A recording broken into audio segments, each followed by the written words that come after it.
Okay, so welcome to my channel. So this is my first video uh, for control system course, and in this video I'm going to solve a problem. Okay, here is one example that I'm going to solve, and it's based on the application of block diagram rules. So I want to reduce this complex system into just one block diagram or one gain. Okay, we combine all these three gains, G1, G2, H, into just a single gain. So for us to achieve that, we need to step by step follow the block diagram techniques that are applicable. Okay, and uh, those rules that are going to help us simplify this problem. Okay, so there are a couple of rules such as moving the summing point, okay, before the block, and also moving the summing point after the block. And also we also have some rules such as moving the takeoff point, isn't it? So a takeoff point is more like a node, okay? Just we know in an electrical system, okay, in electrical circuits, a takeoff point can consider it as a node having same voltage everywhere, isn't it? So when it comes to control system, a takeoff point is also considered to be more like a node having the same uh, input as well as output, isn't it? Okay, so have some signal coming, other signals going, isn't it? So for a takeoff point, you usually have a couple of outgoing signals while just having one input or one incoming signal, isn't it? Okay, so also there are also rules that need to be applied when you try to move a takeoff point before the gain and after the gain. So what I mean here is that, for instance, if you want to move this takeoff point, okay, sorry, this summing point, okay, here to this position, or moving this summing point to this position, the rules must be followed. What you are supposed to do when you do that. Similarly, if you are trying to move the takeoff point from this position, let's say to here, okay, so when you're moving the takeoff point, you're exchanging it with what? With a summing point. There is a rule that applies, isn't it? You end up introducing what we call another summing point all the times when you exchange the takeoff point and the summing point. But that rules is rarely applicable because you end up introducing another summing point and you make the problem more complicated, isn't it? So mostly we just settle by moving the takeoff point before the block or after the block, and moving the takeoff point before the block, so the summing point before the block and after the block. So the first thing that you need to know, or first thing that you need to do every time you have a problem, is first to identify if you have any parallel blocks or any series blocks, isn't it? Okay, so if you look at this, do we have any parallel blocks? Okay, and what are the conditions for you to know that these blocks are in parallel? So two or more blocks are said to be in parallel if they are in the signals, the signals are flowing in the same direction, meaning these arrows are in the same direction for all the blocks, and also the signals are connected to the same takeoff point, and also they are terminated, okay, to the same summing point. Okay, so if you have a summing point here, the summing point may have several signal, all of them must be terminated the same summing point, isn't it? Okay, like that. And then here may have a takeoff point, all of them must be connected to the same takeoff point. So you may have a block here, you may have a block here, and so on and so forth, another block here. All these blocks must be connected to the same takeoff point. Okay, then you're going to consider that these blocks are in parallel and also connected to the same summing point.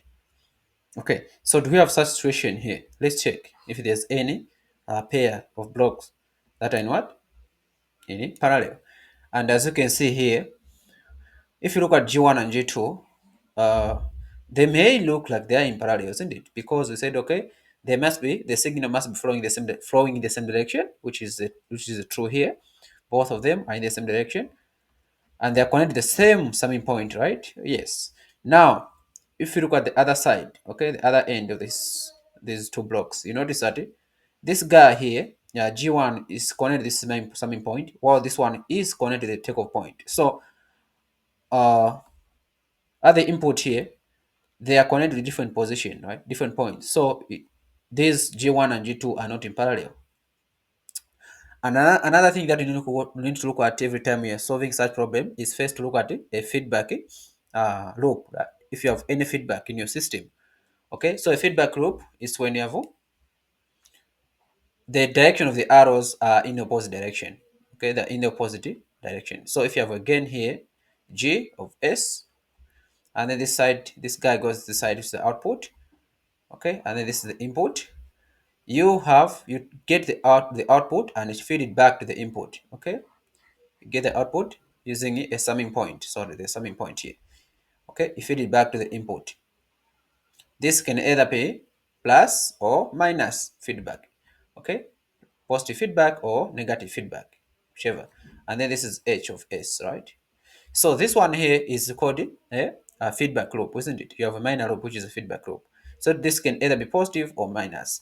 And the gain for this one, for how to simplify this, is just by dividing the forward path gain, which is G of S, divided by 1. Okay, so if it's a plus here, you're going to put a minus. And then if you have a minus here, you're going to put a plus, right? So 1 minus plus G of S times this guy H of S. This is how we simplify what? The feedback loop. Okay. And if you have parallel combination, you have two or more gains that are in parallel. Okay. Their total gain is simply the sum G of S plus H of S. And then also in series, I think I'm going to publish some of the rules, all these rules that I'm talking about, okay, in just one of the videos to come. Okay, so if you have in series, you have gains that are in series, their overall transfer function or their overall gain is simply the product of the two gains, right? Okay, so all these you have to keep them in mind. Okay, so let's start simplifying our problem here. So where do we start from? So let's see where we're going to start from. Okay, because we can't see any negative feedback or positive feedback, because this one looks like a feedback to you, yes, but the problem here is that yes, here it's a negative feedback, it's feeding this position, right? But where it's coming from, okay, in between here there's a summing point, okay, so that disqualifies it. And please note that you can't swap the summing point and the takeoff point. Okay, you can't swap. There's a rule that needs to be applied if you want to swap the two. You can't say, okay, since I can see that there's negative feedback here, I'm going to move this to this position. That is wrong. Please don't do that. Okay, don't swap the two. Okay, so for now we can't see any parallel combination. You can't see any series combination. You can't see any feedback loop, right? So we need to apply rules that are going to simplify our problem here. Okay, so for me, okay, that's for me. What I'm going to do, I am going to move this summing point here. You have we have two options here. Either you can choose to move this summing point to the right, okay, and maintain this one, isn't it? Or moving this summing point. So moving this first summing point to the left, and then moving this summing point, if you want, to the right. So I'm going to choose one. So for me, I'm going to move this summing point to the right, okay, the first summing point here to the right. And the rule is that every time you move a summing point, you cross the gain, right? You cross this block. The block of that feedback will be divided by the gain of the block that you've crossed. So what you're going to have now, it will be so not divided, but multiplied. Sorry for that. Okay, if you are moving a summing point ahead of the block, the result is that the product, we're going to have the product of the two. Okay, the gain of the feedback times the gain of the forward path. Okay, so you end up having the product of the two. But if you decide that, okay, I'm going to move this guy before this block, right? I'm going to move this second summing point before G1. It means that this guy now, G2, will be divided by what? G1. You do the opposite, you divide, right? So if you want to move this G2, or this summing point before G1, maybe to this position, okay, to this position, it means that this gain G2 will be now divided by G1. But in this case, may have chosen to move this guy to this position. So it means that what you're going to have will be H multiplied by G1. So you have the product of those gains. Okay, so let's start. So let's start. Okay, so what do we have now? Okay, so what we have here is this. So just like I said, I've chosen to move the first summing point, move it to the right, isn't it? So G1 was to maintain there. I still have G1. Okay, and then here you have the input from this side, R of S. Okay, so I've moved this take of point to this position. Okay, so I have that take of point. So no take of point, summing point. Okay, so remember this side is positive, so maintain the signs, don't change the signs, right? So this will be positive as well this side, and then we also have another summing point there. Okay, and then this summing point this side, you have this guy connected there, isn't it, with a gain of G2, and then it goes here to the takeoff point, isn't it? Okay, and then here it's positive. Okay, and then here again is positive, right? Now this guy, okay, this H has to be connected here, isn't it? Okay, because we have moved it. That's some point.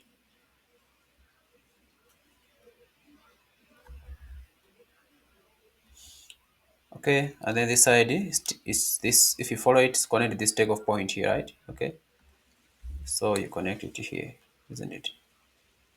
So initially it was here, right? The summing point was here initially, isn't it? Now I've moved it to this position, so don't get surprised. Okay, so I moved to that position, and then this is positive. I mean, this is a arrow, this is minus here. Still to maintain, the sign has to maintain. Don't forget, this sign has to maintain always. Okay.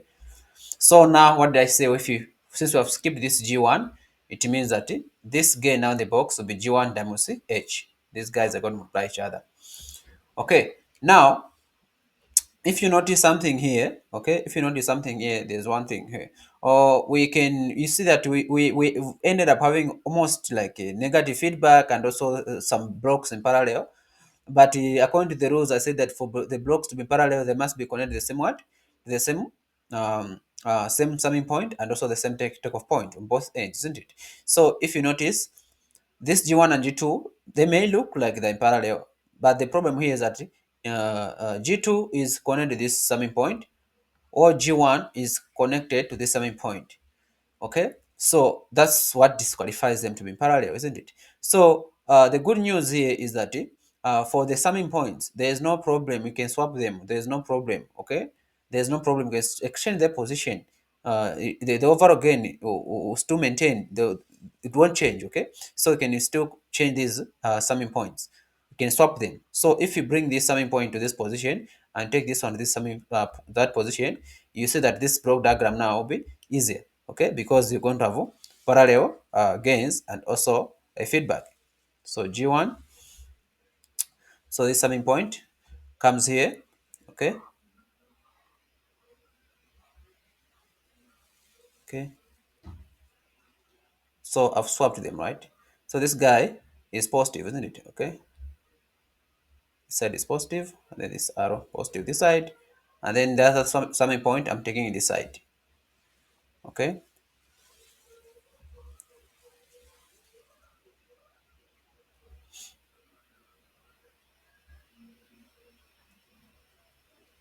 like this, right? Okay, so this is it. Y of S. Okay, this side here you have the input, which is R of S. Okay, and then this is a negative feedback, it's negative here, right? And then here is G1 times H, and then this is G2. Okay, so this is what we have now. Okay, so you see that after exchanging this, you see that we have something that is clear in our eyes, isn't it? It's clear, very much clear to our eyes. You can see that these guys are in parallel. G1 and G2, they are very much in parallel. and this G1H is actually the negative feedback, as you can see. Okay, and then the forward path gain for this system is simply, since there's no block here, we take it as the 1. Okay, so you can put this guy, you can put a gain of 1 if you wish. Okay, if you feel like, okay, I'm not comfortable here, I'm going to put a gain here. Okay, make everything uh, simple. So I'm going to put a 1. This guy's got a gain of 1. Okay, all right, so these now are in parallel, isn't it? And what do you say about combining gains that are in parallel? You multiply, sorry, you add them, isn't it? Combining the block that are in parallel, you add them. So you end up having a single block whose gain is G1 plus G2.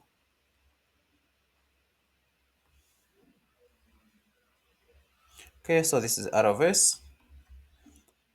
Okay, so please don't write this summing point again, because once you combine these, just have a block, right? All both of these guys now are compressed in one thing, which is G1 plus G2. Okay, and then if you notice, this is a negative feedback, isn't it? So you have the main the forward path gain, which is 1, and then you have the feedback with a gain of what? G1 times H. And what do I say about this? It is the forward path gain, the forward gain 1 over 1. Since it's negative, we are going to have a plus, right? Times the product of these two. Okay, that's what I said about the minor rope, isn't it?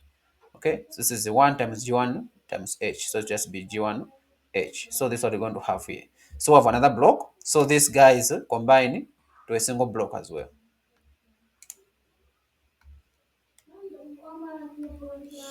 Okay, so those guys combine to a single block. So end up having what? 1 over 1 plus G1 times H. And then this output, which is what? Y of S. So as you can see now of these blocks in parallel in series. So for blocks that are in series, the overall gain is simply the product of the individual gains, right? So we're going to multiply this gain G1 plus G2 multiplied by this other gain. Okay, so that you just have a single block now. This is G1 plus G2 over 1 plus G1 times H. That's a product of those two, right? And then Y of S, and then this side is R of S. So the transfer function, therefore, the transfer function, which is the okay, the ratio of the Laplace transform of the output to the Laplace transform of the input. This is equal to G1 plus G2 divided by 1 plus G1 times H. And this is our final answer. Okay, so thank you so much for your attention. And of course, this was just an introduction. This is my first video that I've uploaded, and I've just picked the easiest example.